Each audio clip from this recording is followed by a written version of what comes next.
Here's what happened during week 7 of the Greenhouse Season 4. The next Greenhouse challenge was Scattergories, which was pretty iconic. I'm not gonna lie, go watch it. The 3 people who entered the Greenhouse were Ross, Kim, and John Michael. Kim became the Sunflower and John Michael became the Rose. They haven't been able to nominate any players yet and they wanted to get their hands dirty. Ross ended up with 2 seeds, and Kim and John Michael agreed to keep Ross safe. And then Brandon revealed the Jenga seed hunt. Whoever pulled the most bricks from the Jenga tower would win 3 seeds. However, if any player knocked down the tower, they would become an additional nominee for the week. Dylan, whose rival has been John Michael for several weeks now, knew that he was going to go up on the block, so he spent most of the nomination period pulling blocks from the tower. John Michael and Kim had their first meeting with Ruby and Kelby. John Michael wanted to push for Dylan to go home because Dylan was in the Greenhouse 3 weeks in a row. It was time to start targeting the biggest players in the game. However, Kim, not revealing her Queen's Gambit alliance, said that she would prefer to keep things easy and send home Seth, who everyone could get behind eliminating. But John Michael, Ruby, and Kelby, who are in an alliance with Seth, were kind of trying to push Kim off of that. John Michael tried to sway Kim off of nominating Seth. He pretty much spelled out his alliance with Kelby, Seth, and Ruby and tried to pull Kim into it. But Kim wasn't really budging. She wanted to send Seth home this week. John Michael's gonna nominate me. That's fine. I've nominated him. Eye for an eye. That's how the game goes. We're at 4.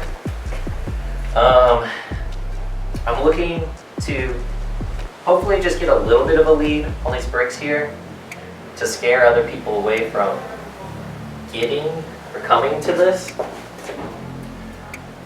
And I'm hoping I can actually look to Venus Flytrap next round and survive this one. Bye. This game's hard. It's getting harder. I don't think I want a Venus Flytrap set because everyone's looking to target him. Ruby's a good target, to be honest. But also, I acknowledge the fact that if you Flytrap someone, you're just accepting the fact that you're the next target for the next couple rounds. So, I might even go the route of uprooting myself and just being safe. 6. Ideally, if I could lose one member of the Queen's Gambit Alliance, which for clarification is me, Ross, Kim, Gavin, that would be ideal within this next round, not this one. Because as much as I like them all, I don't want to go to the end of all of them. You racking them up, huh, buddy? I'm 7. 7. You're at 7? Yeah. Kelby then joined the Queen's Gambit when they talked to Kim, and they agreed that it was time to send Seth home because he was the most physical threat from the other side.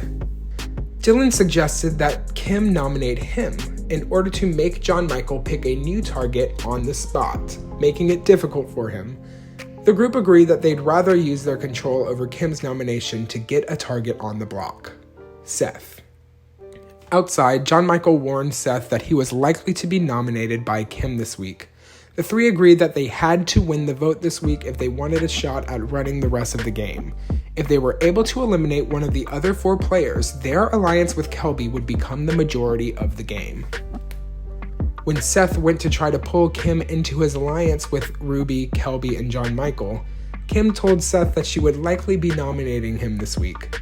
Seth explained that he spent all of his seeds the previous week, so he wouldn't be able to save himself if he was nominated. And if his opponent was Dylan, who's been pulling blocks all round, Dylan would already have 3 seeds to his name to pull himself off the block. Seth would be in a really tough spot. John Michael told Dylan that Dylan would be nominated. Dylan said he expected it. After the 2 have a quick conversation, Dylan mentions that he'd be okay with seeing Gavin go up if it meant that Dylan would stay, because at this point, it's an individual game and everyone needs to look out for themselves. Seth told Gavin that it wasn't looking good for him. He would be up against Dylan, who would definitely buy the uproot, and then he had no idea who the replacement nominee would be. So in the meantime, Seth was trying to get votes. Gavin explained that Seth would be most likely to survive against Ruby. John Michael told Kim about his conversation with Dylan. He said that Dylan threw Gavin under the bus, which surprised him because he thought Gavin and Dylan were close. This made Dylan a pretty shady character, so Kim should nominate someone other than Seth so that Dylan would go home. Kim still wasn't budging. She wanted to nominate Seth. Kim then explained the situation to Gavin, saying that Dylan was actively throwing out Gavin's name as a potential nominee. Gavin and Kim agreed to investigate the situation. And at the nomination ceremony, Seth and Dylan were nominated for banishment. So, we're on the block by John Michael. No surprise there. But if you look at that, that's 1, 2, 3, 4, 5, 6, 7, 8, 9 coins. If I recall right, Uproot's 3. Hypothetically, Seth is probably going to also bid on Uproot there because he knows he's going if I'm not on the block next to him. So I might have to bid 4. And if he manages to scrounge across 4, I'll do 5, 6. We can go all the way up to 9. I hope he doesn't have 9, so we'll figure that out. If that is the case, and he outbids, we might look towards Venus Flytrapping with the alliance of Queen's Gambit. That is me, Ross, Kelby, Kim, and Gavin. We have quite a lot of coins amongst that group, and as of right now, that group thinks I only have 6, so I am definitely lied a little bit. Played a really snake-like game. Apologies. Seth and Kelby discussed Seth's dire situation. They agreed to start building up votes in order for Seth to stay in the game. Their group of 4 had plenty of banked votes and could save Seth if they used them all against the other nominee. Kelby told the Queen's Gambit that Seth was not thinking he would win the uproot and that he was going to rely on banked votes to stay in the game. Ross then said the 5 of them needed to stick together here and use all of their banked votes to send Seth out of the game, making them 5 out of the remaining 7 players once that Seth was out of the house. Dylan agreed that he should stay on the block and not spend his seeds. That way, he could use the seeds to protect the alliance with the fly trap if both Ruby and John Michael became immune next round. Kim told Kelby and Ruby that she no longer trusted Dylan because he threw Gavin under the bus. This surprised Ruby because she didn't know that that group of people were working together, and she kind of asked the group about it, but they didn't really say anything. I think at some point it's gonna be me, Ross, maybe even Ruby and Kelby who are on one side of the house if we split up the Queen's Gambit. I'm not ready to do so because I think like the guys do have my back and we were the original 4, but I'm a flipper, so who knows? Anyway, that's all. Okay, thanks. John Michael told Gavin about Dylan throwing his name under the bus. Gavin needed to get to the bottom of this.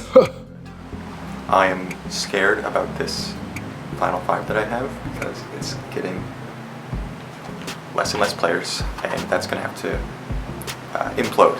That final 5 is going to have to implode. The Queen's Gambit, as we're calling ourselves, Queen's Gambit is going to have to cannibalize itself, and there's rumors from Kim that we may do it sooner than expected. And with that Venus flytrap, anything is possible. So I don't know. I'm just letting you know what I've heard, but things could get crazy in the next couple rounds. Gavin and Kelby discussed the Dylan situation, and they agreed that Kelby would go talk to Dylan to verify what happened, and then Kelby would give Gavin a signal if it was good or bad. The Queen's Gambit minus Gavin discussed how to pool their banked votes in order to make sure that Dylan stayed in the game. Kim gave one of her banked votes to Kelby. Kelby kept Dylan in the room and asked him about the situation with Gavin. He denied that happened and said that he was just trying to throw the other alliance off. None of that was true. Dylan then pulled Gavin to the side and told Gavin that he was absolutely not going for Gavin. He was lying to the other side of the house. But Gavin already knew things were cool because Kelby sent him the signal. Kelby is my fucking girl. I didn't even need Dylan to tell me just now. When Kelby walked out, she didn't even look at me. She just went like this. And I was like, oh, okay, we're good. I didn't even need to talk to Dylan. I love Kelby. John Michael asked Kelby about her vote, and she said that she was torn between the two sides. She was directly in the middle and the deciding vote of the week. To make matters worse, Seth gave Kelby a banked vote, so Kelby now had a banked vote from each side of the house. She could use those votes to sway the outcome in any direction.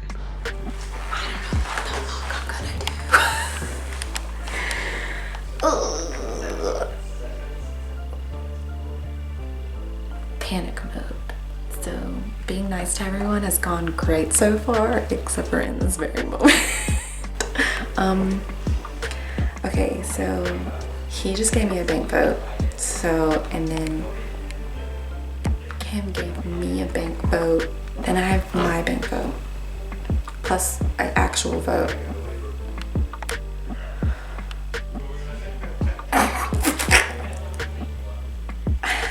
So I think what I'm gonna do is 2 for Dylan, 2 for Seth, and that way I can easily say, I did what I could. Here we are. And hopefully the piece rests aside, and that's it. I don't know. Okay, great. At the end of the auction, no one purchased anything, and Seth and Dylan were the final nominees. Dylan explained to Seth that he wanted to save his seeds instead of use it to buy Uproot. He wanted to have a shot at buying the Venus flytrap later in the game. That was me jury pandering just a little bit to make sure I have a vote at the end of this. Whoops. Ruby and John Michael talked to Kelby about how important it was that she joined their side in this vote. Specifically, Ross and Dylan have won most of the competitions so far this season. Now was an opportunity to send one of them home. Otherwise, the 3 of them would be outnumbered by the other group in the house. Kelby said that she felt like she was in the middle and that this was a very difficult decision, and the 2 let her go. But they discussed afterward that they thought Kelby would be making a huge mistake if she would be sending home Seth here. And at the banishment ceremony, Kelby made her decision in a very compelling vote. Seth gave me his bank vote. Okay. Ruby gave me a bank vote. Keep going. He's mine. Okay. I'm having to draw my line in the sand and pick sides. This is terrible. Seth was like my first ally, but I've also worked really close with John Michael and Ruby. But our 5 is really strong, and that's more numbers. So I think I just have to do what's best for me, and I know that's ruining my game with Ruby and John Michael.